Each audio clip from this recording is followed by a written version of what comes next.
So here we have the much anticipated new boot from Lang called the Shadow. Now the Shadow is an all-mountain performance boot and is completely replacing the RX series in Lang's lineup. Now, being fully redesigned, this boot now features a couple of really cool innovations, so let's dive in and give this boot a proper review.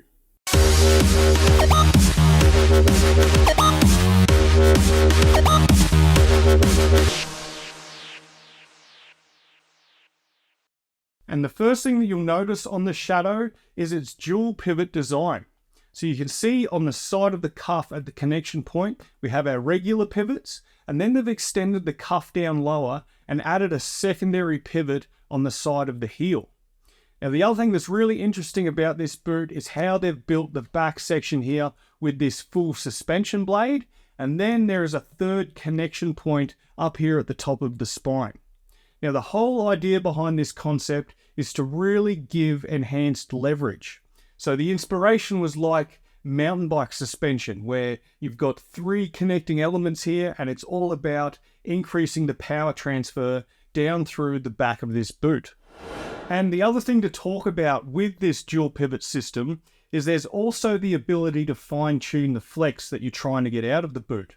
So along with these new concepts of the pivots and the blade, there's also some elastomers that you're able to change in behind the lower pivots and also on the back of the suspension blade. Now these elastomers are different densities, so you can swap and change the flex pattern of this boot quite easily just by swapping this out. Now that won't make much sense until I actually take the boot apart and really show you some detail on that. But that is something that I think is really cool, and we've got some great new concepts built into a boot, which otherwise is pretty unassuming. It does look quite cool, and it's got some pretty standard features in the rest of the construction of this boot. So to quickly run through some of them, it is just a regular 4-buckle.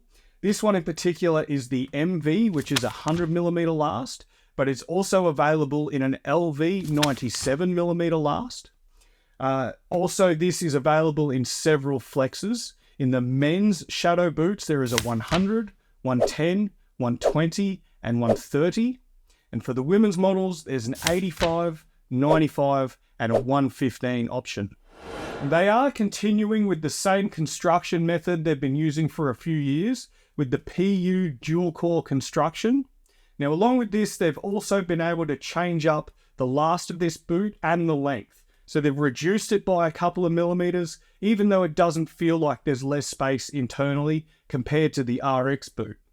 Now, also coming standard on the Shadow is Gripwalk soles. And also they have changed the dam in the front of the boot for better sealing up at the front.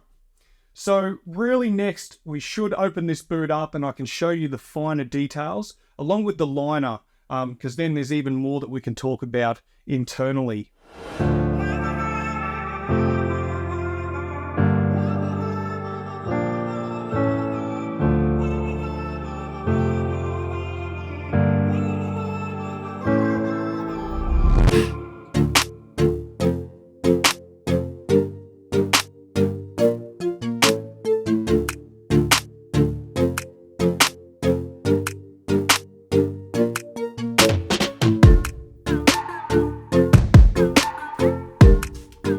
Okay, so here gives you a much better look at this suspension blade. And you can see how this is completely molded in on the back of the lower shell. And so that cuff then slides all the way over the top of that. So it has a really solid connection between upper and lower. So that is a really nice integrated system there with the lower shell to the upper cuff. Also, you can see this is one of the elastomers that sits in and tweaks the flex adjustment on this lower pivot. And where this other one sits is actually the connection point that you'll see at the top of the blade. See that metal piece is what gets screwed in, and that connects to this suspension blade by this metal hook. And then you have the other elastomer that sits on the back of that. Now, this seems like a very complex system, and it sort of is a little bit, but it is quite effective. So don't completely write it off. But one thing you will need to be quite careful about is you get the bag of the other parts here, the other elastomers. This black one is much more rubberized and soft. So this is the softer flexing option versus the harder plastic of the grey one. I'm not sure if you can really see, but it is quite significantly different in its flexibility. Now, I guess is one thing I don't like is having parts that can be lost. So this is something that you'd want to keep in a pretty safe place in your workshop, in your garage, in your top drawer somewhere, so you don't lose the parts if you wanted to play around with it. But you do get the 2 size Allen keys that you need, and you also get a nice little handy prong tool as well.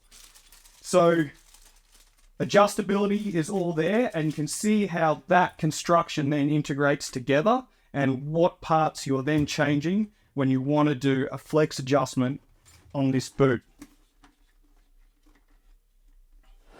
So I actually had the pleasure of taking this boot out on the mountain this year and skiing with it in its different settings. Now, what they rate this boot at is essentially with the harder, grey, more dense elastomers, it's true to its 130 flex. Now, what's actually changing when you swap out to the softer black elastomers is it's reducing the flex capability by 12%. So that drops it down to essentially 114.5 in its flex rating. So dropping it back to like a 115. Now, I personally really liked how active the flex felt when I dropped it to the softer elastomers. And I did try all combinations. I even did one boot with the black, one with the grey, which was probably a silly choice, but then I also ran them fully grey and fully black. And I must say that it felt the best when I had the little bit softer flex, simply because I felt like I could really load the boot up and get a lot of good leverage out of it, and it really reacted quite well. I actually found myself skiing really good the days that I had it just on the softer setting. So something to consider when you're changing and tweaking that out. Okay, and then we should look at the liner, and there's a couple of really cool innovations built into this liner also that we should point out. Now, the first thing that is awesome is what's called auxetic tech. Now, what they've built with this liner is essentially this one piece of foam you can see right through the middle here, and that gives a really consistent heat molding. And you can also see these hexagonal shapes. It's almost like laser cut into the outside fabric. It is a pre-shaped liner, but what also happens with this laser cut sort of sections is if you've got a bit of a protrusion on your foot, and this is where different types of feet will adapt very quickly in this liner, you can see how that expands instantly. So it just makes this liner super comfy right away. That's something that's so cool and really great to see. Quite a bit of innovation. I didn't even heat mold these liners, and they were just schmick right out of the box. I imagine once you get that consistent heat mold through this foam as well, it would do a very good job. But that auxetic tech with that expansion and ease of contraction, it's gonna hold in the foot really well. Now, there's a lot of other things I like about this liner, and you can see this strap built into the back. Now, that is all about better heel lock, holding you down, and it also just feels really great around the ankles. You get really good security out of that liner too. Now, there is an asymmetrical toe box. You can see how that is offset. So that is matching toe shapes really nicely. Also on the tongue, there seems to be a pretty cushy foam. So that is also helping with impact on the front of the tongue. It says RBT Core Custom. I have no idea what they're calling out there, but it seems to be pretty cushy, and that is really nice. The other thing with the wrapping of the cuff of this liner, it is sort of like a denser material just with plastic at the front, but it has these cushy zones in this triangle. Now, it just, again, doesn't feel like it encloses too hard at the tongue, which is a really nice feature, especially when flexing the boot. It flares out a little bit. You know, we're talking about the tongue too. It is plastic down the front, but they fork it away over the instep. So instantly you get a better window and less pressure over the top of the foot because that plastic's coming in and then diving across either side. So very nice design. On the back of the liner, there is also quite a significant spoiler, which is attached by Velcro. And it's just like their World Cup spoilers that adds a good few degrees of forward lean. So a quick adjustment you can make with that as well. So overall, this liner is pretty exceptional. It's one I rate pretty highly. Now, I don't know how that got in there. That's not standard. That is a nice upgrade that you should probably add to this boot. But that is their stock insole, which nothing to write home about.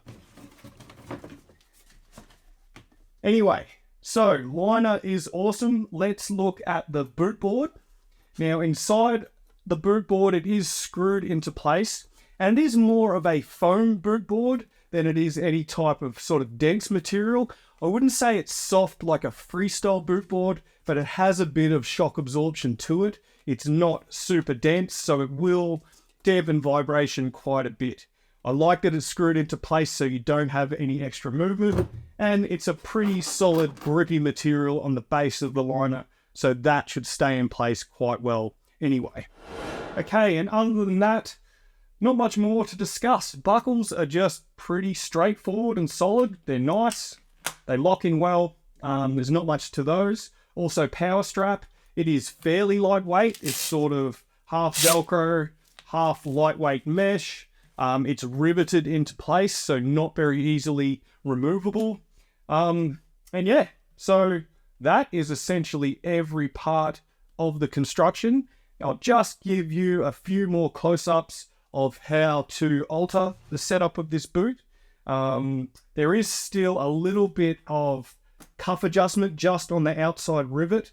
With that little prong tool, you'll be able to get just a degree or two out of that. You are sort of restricted as far as cuff articulation is concerned because of all the other connection points are going to restrict any movement of that angle. Yeah. Now, stance angles on this boot, it is a little bit hard to measure with how it's built, but I was reading it out at about 4 degrees of ramp angle, and then approximately 11 degrees of forward lean, and then you gain about 5 more degrees with the spoiler on the back of the liner. So there is quite a varied range there as far as your initial setup and where you want that to be from your stance angles. So overall, what do I think about the Shadow boot? Well, I actually love it. Now, it is a boot that essentially Lang have thrown the whole kitchen sink at. There's a lot of ideas and a lot of new things have gone into building this boot, but it is an execution that's been pulled off really well. So compared to the old RX series, I think this is a great step up. It gives you a lot more performance. It's a boot that gives a whole lot of rebound when you ski it. And I think it is one that a lot of people are really going to enjoy as far as stepping right into it and having a decent fit out of the box. So this is a boot, it gets the Stoke meter pretty high. I'm going to give this one a rating of 9. Thanks guys, I'll catch you in the next review.